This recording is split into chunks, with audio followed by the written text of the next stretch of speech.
মুসা নবী একদিন আল্লাহর কাছে কয়, আল্লাহ ফেরাউন এত জ্বালান জ্বালায়, তুমি কি ফেরাউনকে গজব দিয়া ধ্বংস করতে পারো না?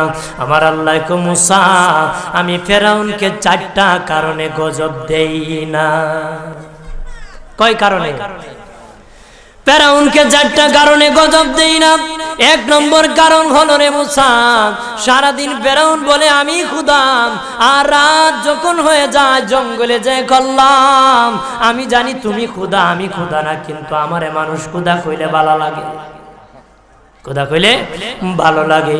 প্রভু তাই তুমি বিরক্ত হইয়া আমার উপর গজব দিও না। আল্লাহ বলে, মুসা রে ওই ফেরাউনের রাত্রির দুয়ার কারণে আমি আল্লাহ তার উপর গজব দেই না। 2 নম্বর কারণ হলো, আরে মুসা তোমার মুখে দাড়ি, ফেরাউনের মুখে দাড়ি, তোমার পরনের জুব্বা, ফেরাউনের পরনের জুব্বা, তোমার মাথায় পাগড়ি, ফেরাউনের মাথায় পাগড়ি। আমি যদি গজব দিই, জুব্বার বেজ্জতি হবে, পাগড়ির বেজ্জতি হবে, দাড়ির বেজ্জতি হবে। মুসা রে ওই জুব্বার পাগড়ির ইজ্জত রক্ষার কারণে আমি আল্লাহ ফেরাউনকে গজব দেই না।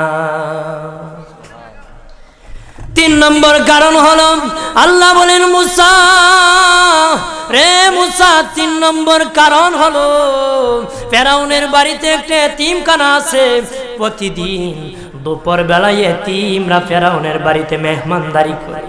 তারা খাওয়ার পরে আমি আল্লাহর কাছে দোয়া করে, আল্লাহ তুমি যদি গুসা হয়ে ফেরাউনকে গজব দিয়ে ধ্বংস করে দাও, আমরা এতিমকে কে খাওয়াইবে রে আল্লাহ, আমাদের দুয়ার বরকতে ফেরাউনকে গজব দিও না।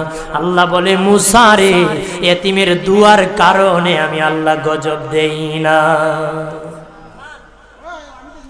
4 নম্বর কারণ, আল্লাহ বলেন, মুসা ফেরাউনের একটা মাছ বিদ্ধ, হাঁটতে পারে না, ফেরাউন নিজ হাতে নিয়ে গোসল করায়, নিজ হাতে মায়ের শরীরে তৈল লাগায় দেয়, নিজ হাতে ফেরাউন খাওয়ায় দেয়।